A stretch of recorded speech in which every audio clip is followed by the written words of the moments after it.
Avez-vous déjà remarqué comment certaines personnes illuminent une pièce après 60 ans, comme si elles avaient découvert un secret du bonheur que nous cherchons encore?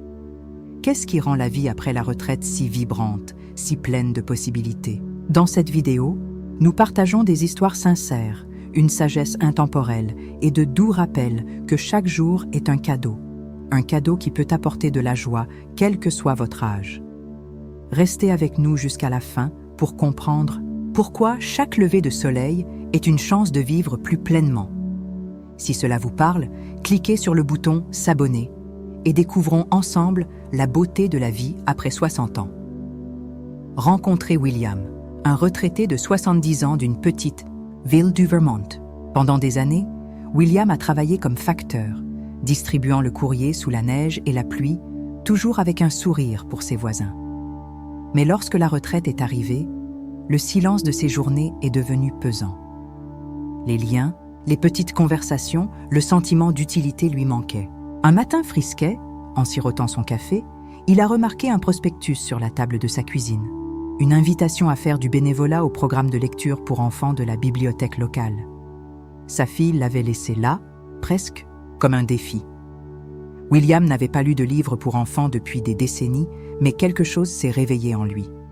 Il s'est présenté à la bibliothèque, un peu nerveux, serrant une copie usée du lapin de velours. En lisant à un groupe d'enfants aux yeux écarquillés, leurs rires et leurs questions lui ont rappelé l'époque où il lisait à ses propres enfants il y a longtemps. Ce jour-là a déclenché quelque chose de nouveau. Maintenant, William passe 3 matinées par semaine à la bibliothèque, lisant des histoires, partageant des blagues et aidant les enfants à découvrir la magie des livres. Les enfants l'appellent « Grand-père Will » et leur sourire illumine son monde. Pour William, le bénévolat n'a pas seulement rempli son temps, il a rempli son cœur de joie. « Ces enfants me rappellent, dit-il, que chaque histoire que je lis est une chance d'égayer la journée de quelqu'un. Le secret ne réside pas dans les grands gestes, il est dans les petits moments.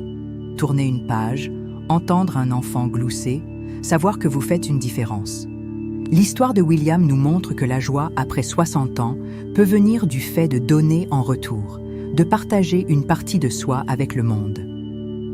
Maintenant, rencontrons Elizabeth, une femme de 67 ans de Manchester en Angleterre.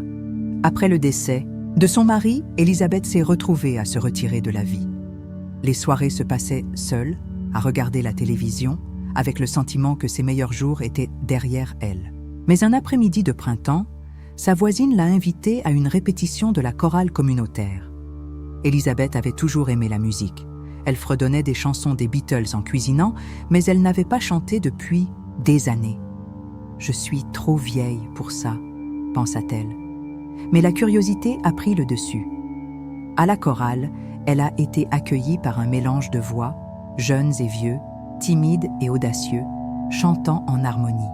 Le chef de chœur lui a tendu une feuille de chant et a dit « Chantez simplement, laissez la musique vous porter ». La voix d'Elizabeth était rouillée au début, mais alors que la chorale chantait « Amazing Grace », elle a ressenti une chaleur qu'elle n'avait pas connue depuis des années. Chanter est devenu son refuge.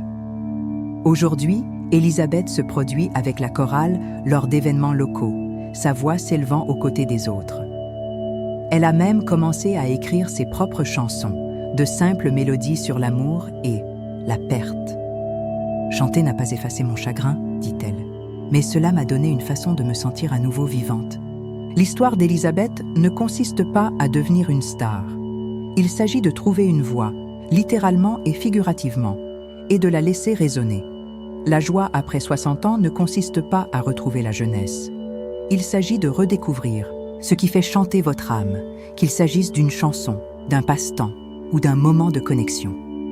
Maintenant, rencontrons David, un grand-père de 75 ans, du Colorado. David a passé sa carrière comme comptable, à faire des chiffres dans un bureau tranquille. Quand il a pris sa retraite, il s'est senti déraciné, comme s'il avait perdu sa place dans le monde. Un jour, en nettoyant son garage, il a trouvé un vieil appareil photo que son fils lui avait donné des années auparavant. C'était une relique poussiéreuse, intacte depuis des vacances en famille dans les années 90. Sur un coup de tête, David l'a rechargée et a commencé à prendre des photos de son jardin, les fleurs sauvages, les montagnes au loin, la façon dont la lumière frappait les arbres. Ce qui a commencé comme une distraction est devenu une passion. David a commencé à explorer les sentiers voisins, capturant des couchers de soleil, des cerfs et des sommets enneigés. Ces photos étaient simples mais saisissantes, remplies de la beauté qu'il avait négligée pendant des années. Encouragé par son fils, il a rejoint un club de photographie locale et a appris à partager son travail en ligne. À sa grande surprise, ces images des Rocheuses ont gagné des abonnés. Les gens laissaient des commentaires sur la façon dont ces photos leur apportèrent la paix.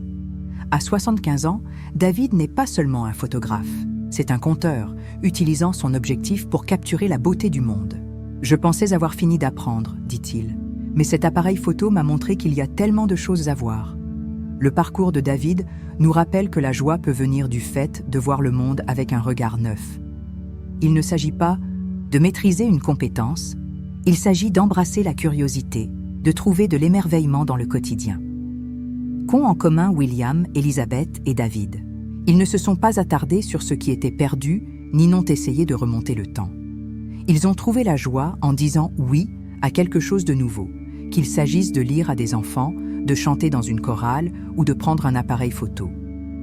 Comme l'a dit un jour l'auteur C.S. Lewis, on n'est jamais trop vieux pour se fixer un autre objectif ou pour rêver d'un nouveau rêve.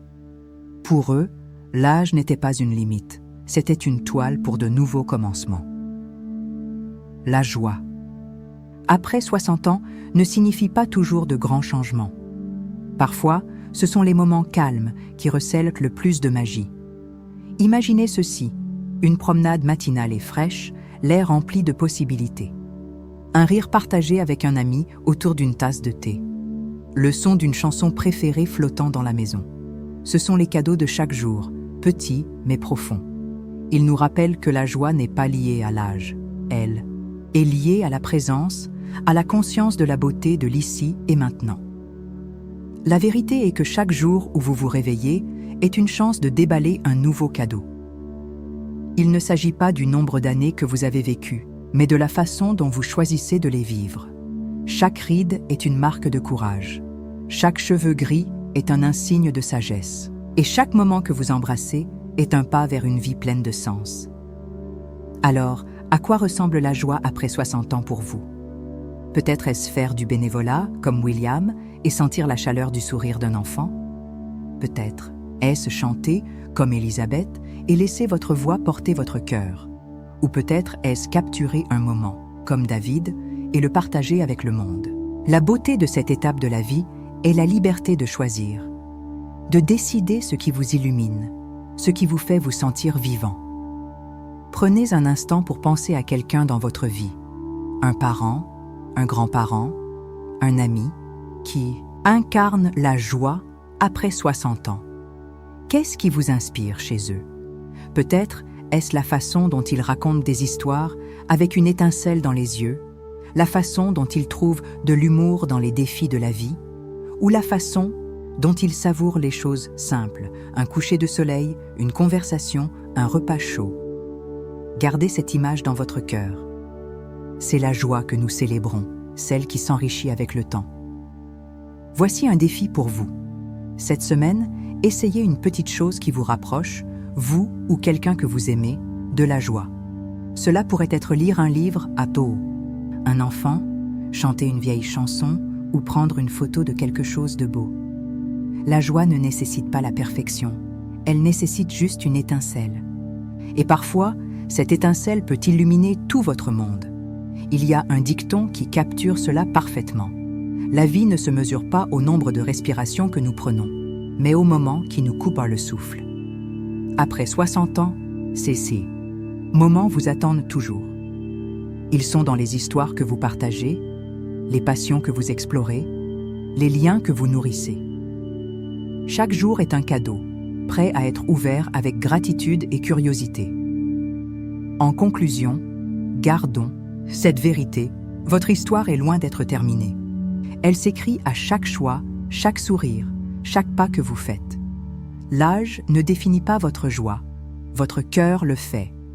Alors, respirez profondément. Regardez autour de vous. et demandez-vous, quel est le cadeau de ma journée? Aujourd'hui, merci d'avoir regardé. Si cette vidéo vous a réchauffé le cœur ou vous a rappelé quelqu'un de spécial, partagez-la avec lui. Et dans les commentaires ci-dessous, dites-nous, qu'est-ce qui vous apporte de la joie, à vous ou à quelqu'un que vous aimez, après 60 ans? Peut-être est-ce un passe-temps, un souvenir ou un moment qui fait briller votre journée. Votre histoire pourrait inspirer quelqu'un d'autre à déballer son propre cadeau.